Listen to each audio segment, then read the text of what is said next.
occasion to talk live. And tonight I am joined by my lovely Andrea. Andrea, how are we related to each other? Well, we are partners in business and in life. Yes, absolutely. If you will, I am doing the role of the CEO in Shanks, and Andrea is the COO.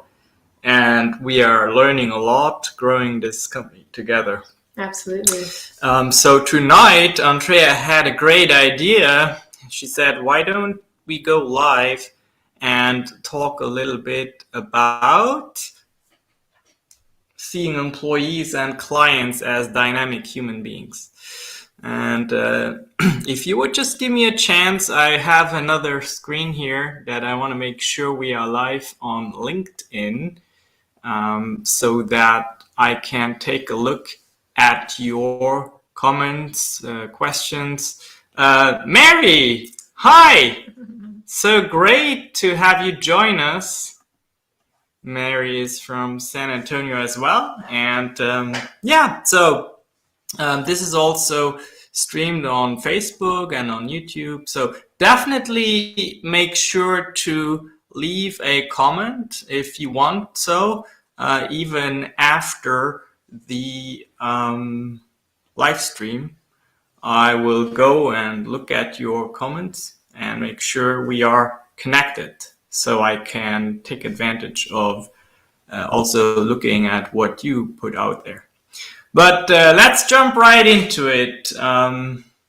Thank you, Mary. You are amazing as well. Hello, Nadia, and it was so great to talk to you this morning. Okay. Andrea, what do you think? How can we start this off? With a question. Okay.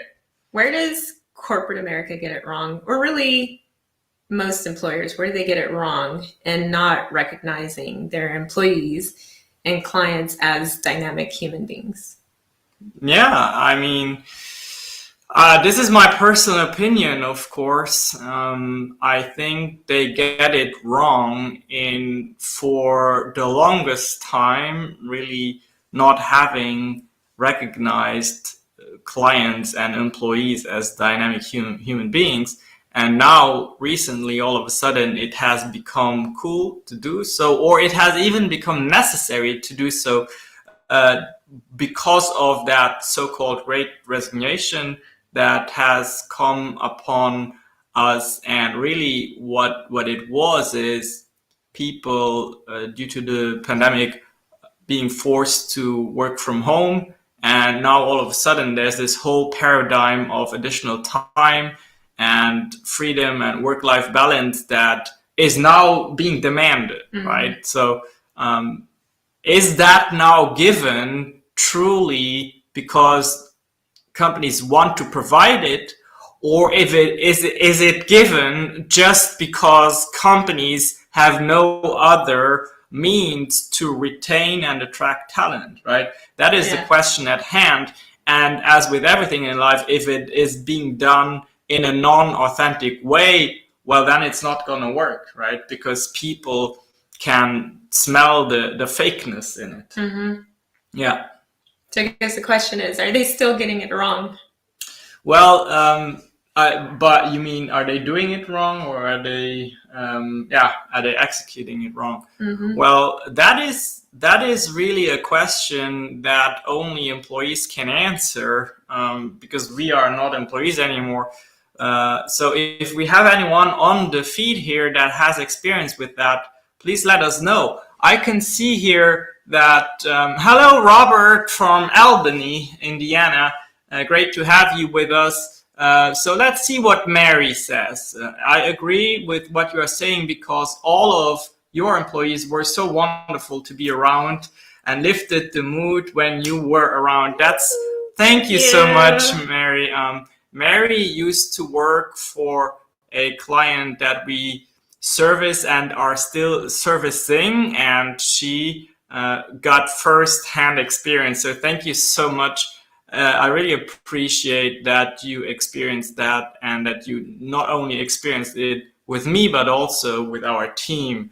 Furthermore, Mary says, I believe relationships is one of the most important things you have when it comes to employees and clients. When people trust and like you, they will want to go above and beyond. So, Robert, I see your comment. I'm going to get to that in a minute or in a few minutes. But I do want to talk about trust, because that is really key of how you can establish a genuine relationship with your employees. Andrea, is it difficult to trust the employees? Well, I will pivot and say that's one of the reasons why I think that employers are still getting it wrong, because they don't trust. They're just doing things in a different way. But what people are really asking for is for trust and autonomy and flexibility. And that doesn't just mean working from home or working at a different location. It means actually really trusting that they're going to do their job. Mm-hmm. So now that you've allowed them to work from home, and it's, as you were saying, right? So it's not because, oh, we want to be so gracious and allow you to work from home. It's like, oh, crap, the pandemic is here. We're all shut down and locked down, but we still need operations to continue as usual. Mm-hmm. Just go ahead and do it from home. Mm-hmm. But that is not the same as having a relationship. And it's not the same as actually trusting your employee to be able to do what they say they're going to do. Mm-hmm. Mm-hmm. Yeah, I mean, so Andrea and I, we have different ways of dealing with this. And I can just speak for myself, really. The way I deal with it is that when I admit an employee into the confines of our company, I choose to have a relationship with that person. And when I engage into a relationship, just like you would with a person that you engage in a romantic relationship with, I just grant them a baseline of trust, without that trust having to be earned to begin with, right? That is a choice I make, and I make that choice for myself, not for them, because I don't want to be in relationships where I don't trust, because it takes a lot of emotional energy to not trust, right? Yeah. So if they're not trustworthy, I put that burden onto them to show me that they're not trustworthy. Yeah. Right. So let's look at an example of this flexible work arrangement that we have in our company, of this thirst and almost necessity for flexibility, right? The way I see it is that an employee within an 8-hour workday should provide 8 hours of value, right? And I always say, well, it needs to be fair. It needs to be a fair amount of work produced for 8 hours. Now, we all know, make no mistake, in today's day and age where people work from home, 8 hours of work look differently to person A than to person B. Right? And that is something that we all deal differently with. Right? Yeah, I can speak to that a little bit. So maybe I'm working 8 hours, but really it's been 13 hours because however much time has been spent on the phone or cooking meals or cleaning or doing some of that, I guess, depending on the intensity of your job, what the nature is, what the role is. There's obviously times that you need to be available during core business hours, but for a lot of people, they're able to kind of shift that time around. I think not recognizing that is one of the pitfalls of corporate America, and even employers that are trying to hang on to the old way of doing things. We have a Chronos machine where you clock in and you clock out, and you work on an honor system. So it's built in that you have this, when you hire people on, you believe that they are going to do that they're going to provide those 8 hours of value, even if it's not, from 8 to 5 or whatever, those kinds of things. And that's not easy, I guess, to kind of wrap your head around. Yeah, well, I always, interestingly enough, by giving people something, I always give myself something as well. because by giving trust, I choose to also put that energy into the shared the dimension, right? So let me see. Let me look here at a. I like this one that Robert says, does the size of the company play a part in how employees are treated? Yeah. And off top, back to the Chronos machine. You remember when you had to clock in and clock out? Or, I mean, now there's even software that will remotely monitor where you go on your computer, how long you spend chatting on Facebook or doing whatever, or actually doing the work or in a document or things like that.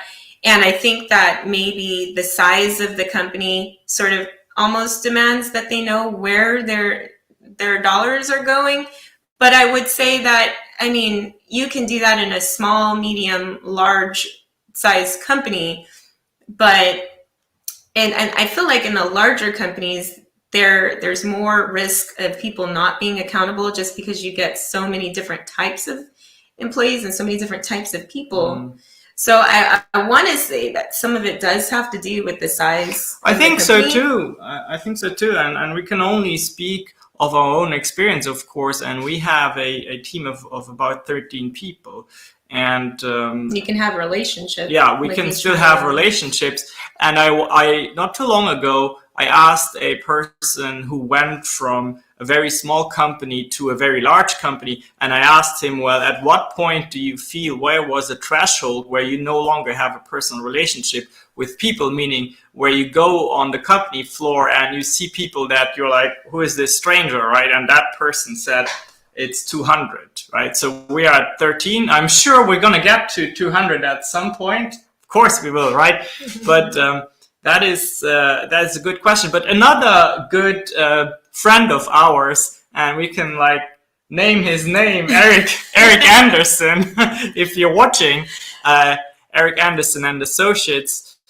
He says, something that is very valuable in a company is commitment over over control, but commitment meaning the commitment of everyone in the company towards a mission, so that there is no need for that draconian control, right? Yeah.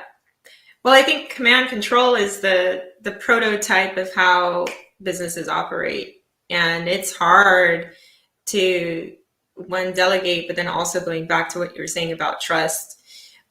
But and coming back to the original thought about recognizing your employees and clients as dynamic human beings, I think there is room for error. There's humanity built into that concept. Yeah. That we're dynamic and that we change. Yeah. Actually, yeah, that makes me, earlier when I said by giving trust, I also give myself something. I really wanted to get to this thought here.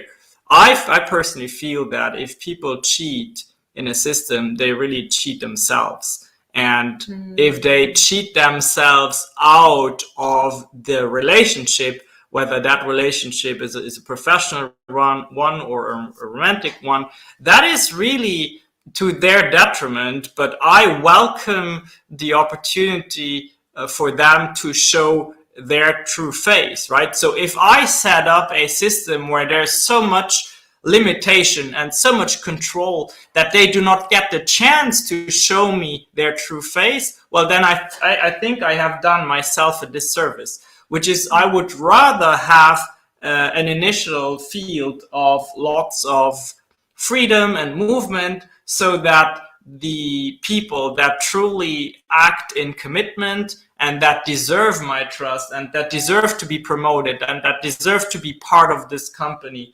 can crystallize, right? That's a really hard one. And I don't think everyone has that in them, and not even necessarily in a bad way. We're all built and wired differently, but that's definitely when I am happy to be the supporter and the executor, rather than the one that is, it's a big I mean, it's a tall order. It's a big thing to trust people and to kind of let them be. It's hard. It's actually harder to be less controlling than it is to be controlling. Absolutely. And that's something I'm inching closer and closer to. But for right now, I leave that in your wheelhouse. Yeah. That's what we know. Carlo Rodriguez with helping others daily. Yes, Carlo, you say trust but verify. I don't think that there is a problem with verification at all. Oh, yeah. You know, the question where Andrea and I maybe sometimes differ in opinion is, how much effort do I want to put into the verification process, right? Because of what I just said, I'd rather they kind of reveal the untrustworthiness themselves, because the truth will eventually come out. If someone, for example, cheats on, I don't know, clocking in and out or on reporting on timesheets, that will eventually come to light. But I mean, I understand, going back to, for example, Robert's point, you know, it kind of has to do with the size of the company as well. There's a difference. But you know what? Inside of that whole size of the company thing, with us, we're not starting at 200, right? So we are building. So we'll go from 13 to 20 to 50 to 70 to 100 and 200. And each time what we're trying to do is keep the culture. I mean, we're, again, with that being dynamic, and the company will change, and we're not stupid. We know we have to change with it because that's how this works. But we still have our core values, and we still want the people that are hired to carry those core values. So part of that really, truly is being able to operate under an honor system and having these people who collectively understand what the mission is of our company, going towards that. And when we have 200, they will be a selective 200. They won't just be whatever run-of-the-mill person that applies, because we're going to try hard to protect our family unit, because that's what this is. We care so deeply about people. And then we know we can't do like a, you know, hit copy paste, you know, control V or whatever, but we want to try hard to make our leadership, you know, very in line with our ideas as well. So to the question that Robert has about how would you contrast trust versus incentives, I personally think they go hand in hand. The more you trust someone, the more they're incentivized to continue to give you reasons to trust them. So the more I know that I can go out and do whatever, and they trust me to be able to still get the job done, the more freedom I get. I'm incentivized because I am a trustworthy individual. And I think you are. I think I'm on the same page with you. I think, and maybe I'm just saying the same as you just say. But Robert, thank you for all that engagement. Send me a connection request, please. I want to make sure we stay in touch. And everyone else who sees this, please send me and Andrea a connection request.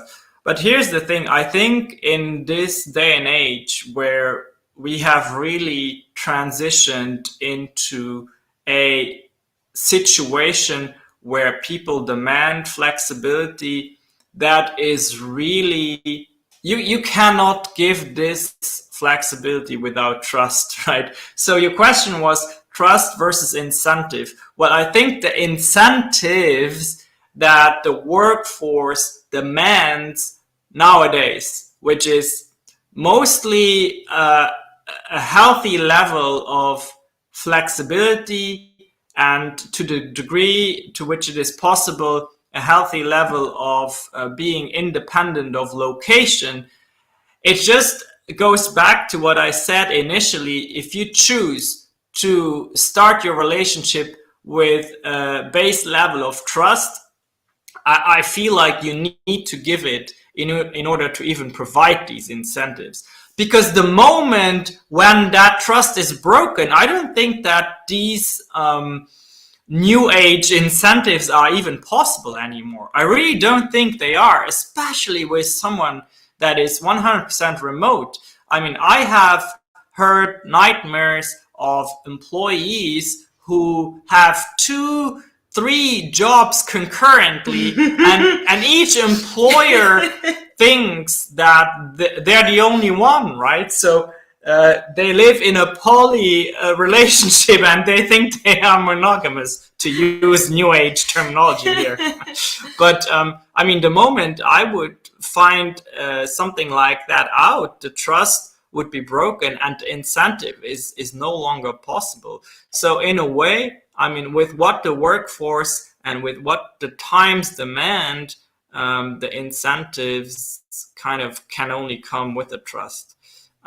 It's also very interesting to note that we have attracted a lot of people. Well, a lot. We have, we're 13, so can't really say a lot, but we have attracted a handful of people to whom the trust factor and the incentive connected to it were more important than the financial compensation. In other words, they accepted a very hefty pay cut to get into the benefit of receiving those incentives that are connected to the trust. And I believe further down here in our comments, we have a question about money. So maybe I went ahead of myself, but let's see if we can find that. So great question, Robert. I hope that addressed it a little bit, or at least it was interesting what we had to say. So yeah, there you go. You say the internal incentive, I guess, is I want to work, and the external incentive is I need a paycheck. Yeah, I think so. And even more so, Robert, the internal incentive, I have a feeling that more and more with the latest generation, it is also, I want to have purpose in my work. I want to have fulfillment in my work. Yeah, right? and I totally agree. And I just have to add that payment isn't always monetary. And I'm not talking about the ones that will use and abuse you and say, oh, but you're getting exposure, oh, work for free. No, what I am saying is time is a resource. Freedom is a resource. When you give these things as well, that's a type of compensation. I know that I would much rather be free than bound, because I can't do anything without freedom. And so much of that has to do with, your employer recognizing that you're a capable person. Hopefully that's the reason why you hired them, and that they can be a person who is off on their own, independent. I'm not saying it's easy to do, because there's still things about the business that you have to understand. And obviously people will still play to their role and what they're best at.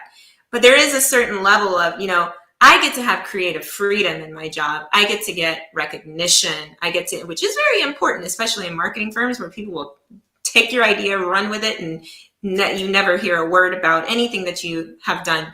But to be able to, we really give a lot of creativity, a lot of creative freedom. And that matters so much to me. I mean, to me, but also to our team. And it's becoming more and more apparent, and to have the opportunity. It's one of the things that's talked about in our team chats about being able to have so much freedom. So, and obviously the flexibility and the work arrangement and all of those things are resources. Time is a resource. You can never, ever, ever get that back.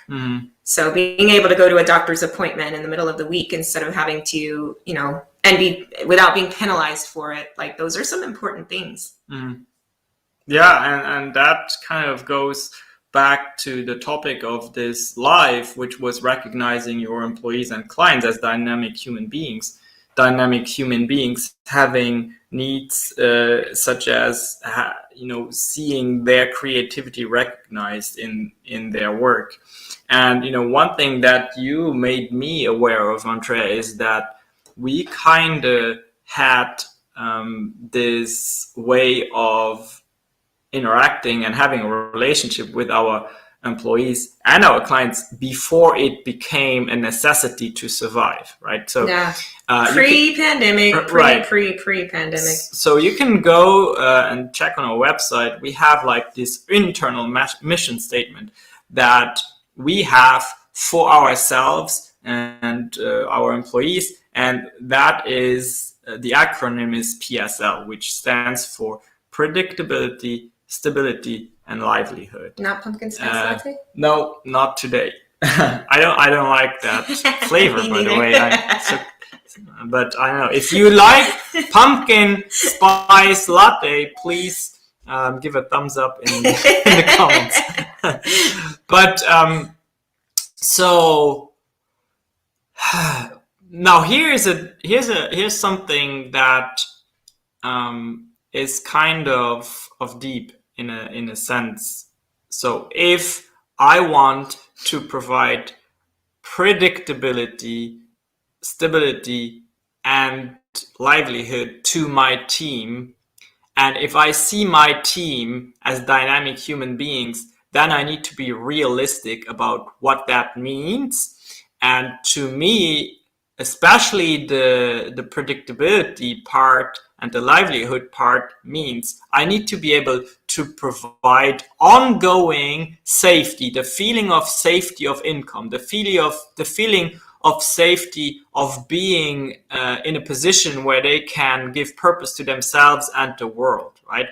And that needs to be given through ups and downs. Again, going back to relationships where you just require that. You require a certain trust. You need to feel safe in the relationship that even if you quote unquote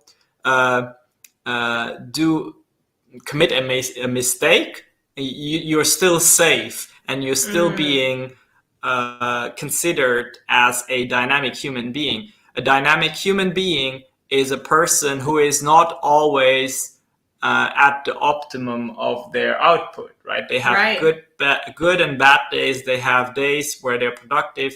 They have days where they're lazy. They have days where they're transparent. Less productive. They have days where they're transparent. They have days where they're not, right? That's wild to me. Yeah, and you know, it's up to you as an employer to decide whether you want to accept that your employees are dynamic human beings, and they might choose on a certain day with a certain kind of part of their day to be not as transparent as you might have expected them to be, right? And I think that's where a lot of employers are doing it wrong. Yeah. Expect everybody to stay the same. They have their baseline and that's what it is. It's never up, it's never down. The productivity is just, like exponential growth because of what and that's not always like that. Maybe somebody isn't able to stay at their computer for as long or walk around, do whatever it is that they do because of the weather or because of, they shot their knee out. That sounds horrible, but things happen, and understanding that people change day to day, but still being empathetic, sympathetic, compassionate. It's hard, but that's what it is. And so I think that's a message out there to employers too. And what does that look like for our clients? Because we talk so much about the team, but what does that mean? Yeah, for our clients, I think that what I experience most is that there are moments in their business journey where they get very nervous. And typically that happens when they have had a meeting with their accountant or their bookkeeper, right? And during these moments, they just come and approach us as a marketing team in a completely different way. They have less patience with us. They have less kind of the ability to see our side of things. And they get very, very nervous. And I think when we, as a service provider, keep that in mind, that our clients are human beings that get very nervous when they look at their financials. And during those times, we just offer understanding and compassion, and it mostly really helps myself in those moments where I don't build up a certain resentment against this client who now all of a sudden has to exerts more pressure than maybe necessary, right? I just feel like we are all on this entrepreneurial journey, and we need to remind ourselves that sometimes it's just really tough to deal with being in business, and that's on both sides. Yep. No, that's it for me. Yeah. Carlo has a good. Yeah, we're gonna take Carlo's comment here, and then I think we'll wrap it up. Thank y'all for tuning in with us. This gives us so much. Yeah. We have really. We had a conversation. Yeah, we had a conversation. We have really looked for a way to kind of have an exchange of value, and always have a call to action in your lives, right? The call to action today is to maybe subscribe to our newsletter, which is not a sales newsletter, but it's mainly a way for me. I usually write it myself to kind of just stay in touch with you and keep you up to date on what's going on. Anyway, value is subjective and should be reciprocal. Money is objective. Happy employees add as much value as they receive. At the end of the day, happier to give than to receive. Okay. Yeah. Well, nobody wants a disgruntled employee or team member. I think that's awful. I genuinely wish the happiness of everyone who is on our team. And if people aren't happy, there's got to be something that changes. So happiness is a mental condition, and there's a lot of things that you can do to change that condition. Mm-hmm. And one of them is your environment. So we pride ourselves on setting up an environment where people can be happy, mm-hmm. and where people can add value because they're happy. Mm-hmm. And you're absolutely right, Carlo. Like, at the end of the day, happier to give than to receive. So happy employees add as much value as they receive. So I want to go to work. I want to do my best because I know that I'm valued. I know that I matter and make a difference in my community and my company, and you're heard and seen, and praise. We believe praise is important too.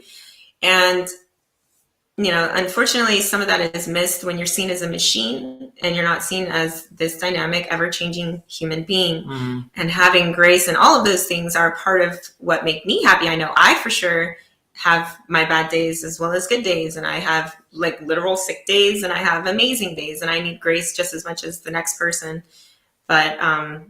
I agree. Yeah, value is indeed very subjective, and that makes me think about something that our dear friend Eric Anderson teaches, which is, have a social contract at the beginning of your relationship, either with a business or with your employees, right? What does that mean? Well, it means, how do you treat yourself? How do you want to be treated? And how do you treat others, right? Have a communication, have a discussion around what that means in your company, right? You have all the opportunities in the world during the interview process, typically, to touch on these points. And make no mistake, one of the first conversations I have with a prospective Shanks member is, I explain to them what a flexible work arrangement, what that means in our company.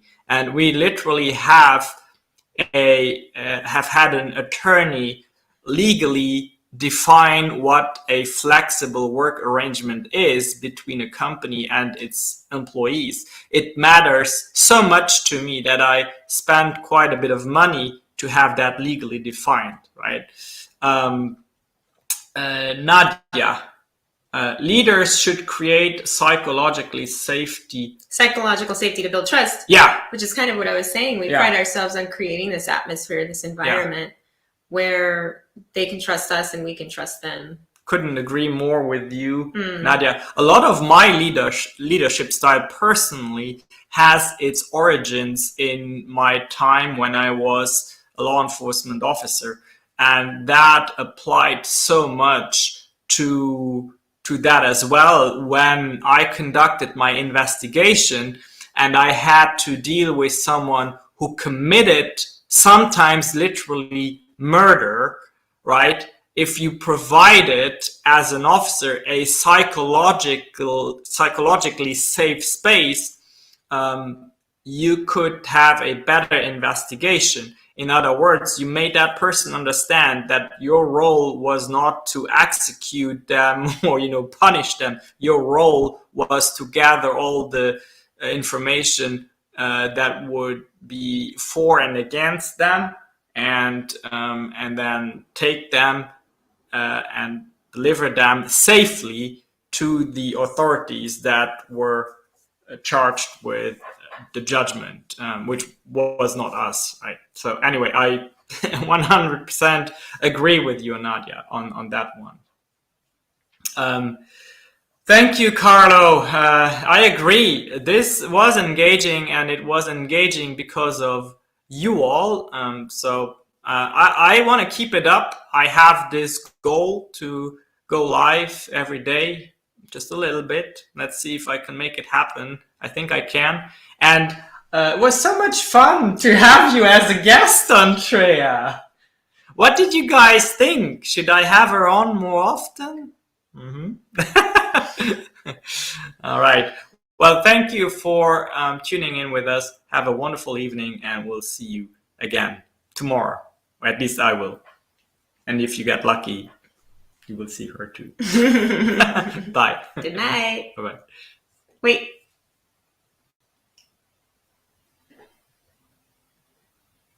Yes, I will do that. Nadia asks to put the sign-up link for the newsletter in the comments.